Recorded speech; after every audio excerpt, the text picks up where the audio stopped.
I watched a lot of that game, and I said this. You can have a ceiling, but if you know what you are in any business and lean into it, I watched Philadelphia. They got one great receiver. They're going to run the ball. It could be Miles Sanders. It can be Jalen Hurts. As an offensive lineman, you have to watch that and think, it's almost 1975 football, but it works for them, Mark.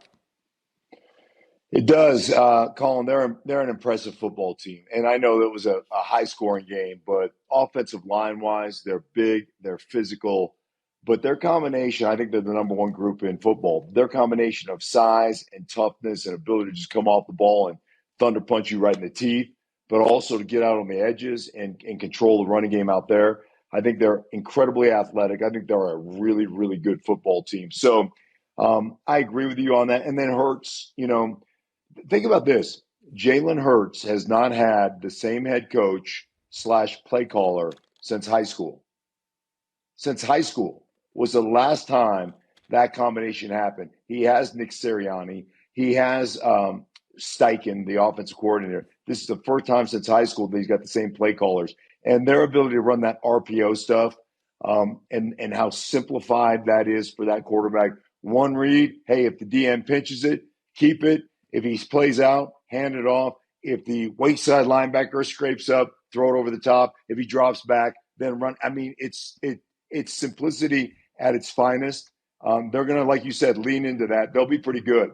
Yeah, and there's not a lot of people running that offense in the NFL, so the advantage they have is it's hard to simulate it at practice when you're playing them because there's nothing else quite in the league like Philadelphia. Now let's go to Denver. You host a wildly popular radio show in the mornings in Denver. So I want to know, first of all, from your audience, who were they blaming for that mess at the end of the game last night? Oh, the head coach. Nathaniel Hackett is taking it in the teeth right now. And rightfully so. I mean, that was completely mismanaged. At the very least, you call a timeout after the play to Javonte Williams. Yeah. You've got a minute left on the clock. You have a discussion.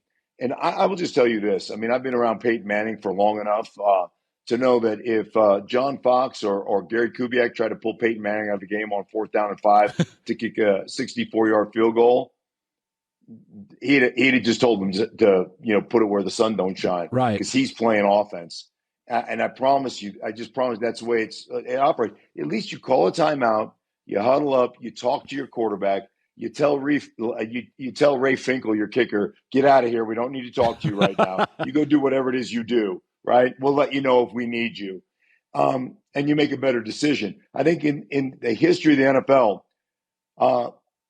64-yard field goals that have been attempted, you're 2 of 41 in that situation.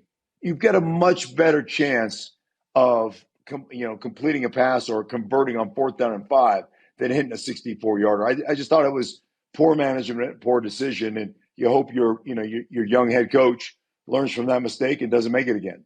Well, it's interesting. What concerns me is they also led the NFL in penalty yards.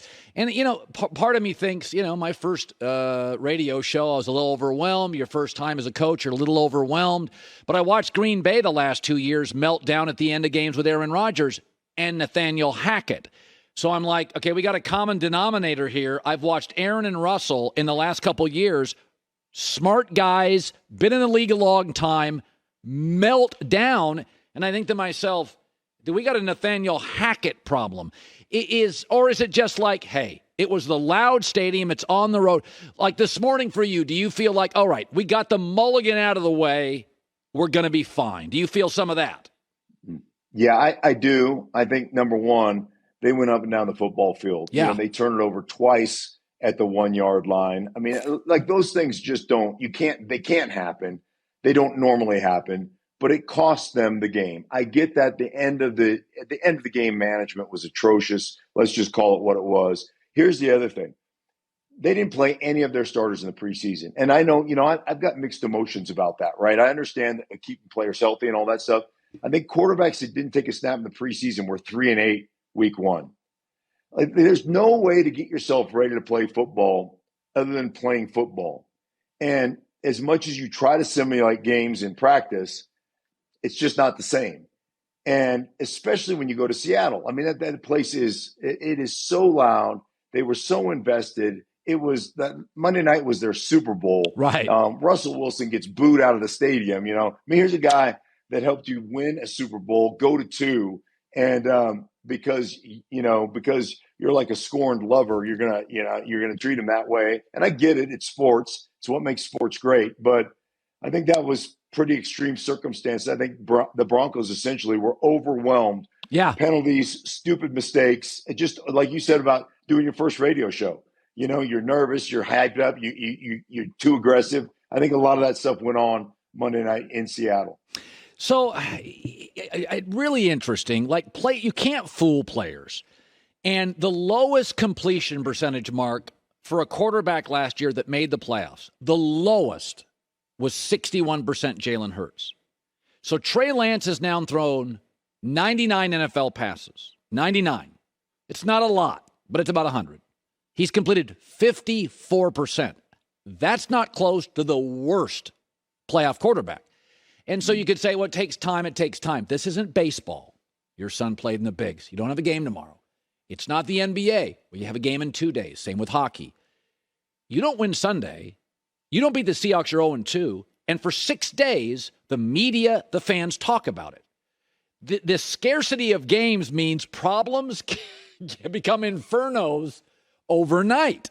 And I watched Seattle's defense last night, and I'm like, Trey's not that. This you get not to panic, but if they lost to Seattle and they're 0-2 and going to angry Denver, do you go to Garoppolo? Take me. What would players say? What would the offensive line privately be saying? Yeah, we need Garoppolo. I mean, and listen, players just want to win, right? Right. And Garoppolo is beloved within that locker room. And they've been to a Super Bowl with Garoppolo, right? They went to an NFC championship last year with Garoppolo. And when you run the offense they run, when you have the running game and the multiple things you can do out of their running game, you should, at the very least, like you walk in to that game plan with that running game, and just on play action and boot keep action, just on those plays alone, Colin, you should be 10 for 10, 12 for 12. And then you complete 50% of the rest of your passes, and you're still in the high 60s. Right. So that is, I mean, it's an unacceptable rate. Now, here's the deal. If you look back, remember Josh Allen, his first couple of years, there were question marks. He was at about a 58% completion guy. And then he's completely bounced up. It took him a couple of years. Well, if you're San Francisco right now, Seattle leads the division. Everybody else has a loss. And you're looking at your backup quarterback who is taking you to a Super Bowl and an NFC championship game, and he's sitting there on the bench ready to roll. I mean, the leash I would have for Trey Lance is incredibly short because, it'll get late early. And this is a winnable division right now. The Rams looked awful on Thursday night. And I know we can't overreact to that, but they looked bad. Obviously, Arizona, Kansas City could have hung 65, 70 on them. Like, it wasn't even close. Right. It was varsity versus JV. It was ugly. So, it'll get late early in that division if you don't fix the quarterbacking issues. So Mark had Eagles-Lions in the opener. He's actually got a wildly intense game, Seahawks-49ers, which now is interesting. One more question. I don't want to overreact to Green Bay's opening performance, but you have kids. I talked about this yesterday, and Sean Payton and I talked about this off the air and on the air. When you have kids, you have to build in patience. They make mistakes, right? Little people. When you take small school wide receivers, Nevada, FCS programs, and their opening game, because Aaron doesn't play preseason, their opening game is in Minnesota, one of the loudest places on earth, and they drop a pass, and there's miscommunication.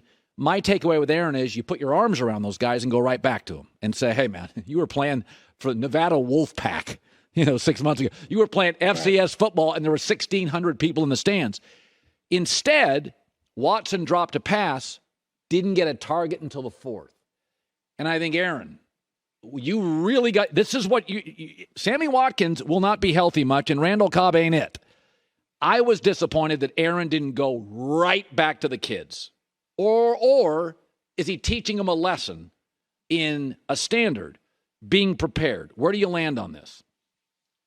Yeah, listen, in my day, that's how you got coached, right? That's it was your day too, man. It was just different, right? You didn't have to worry about people's feelings. If you couldn't handle it, then we don't need you.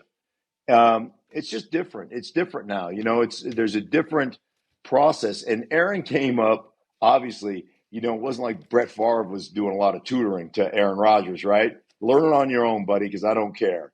And I think that's part of that, having to morph into and change the way you approach the game as the game continues to advance. And these kids come in, they need to be, for lack of a better term, I used to call it mama catting guys. You got to come in there and you got to love them up a little bit. And that's probably more true in today's game than it is when Rodgers came in. And he didn't get treated like that. Maybe he's not doing that kind of mentoring. But I'm with you. I think that probably needs to happen for a kid like that coming out of a very small school. Yeah, Mark Schlereth got the Niners-Hawks this weekend. It shapes up to be an incredibly important game for the 40. It's a must-watch game, Mark. Great seeing you, buddy. You too, bud. Take care.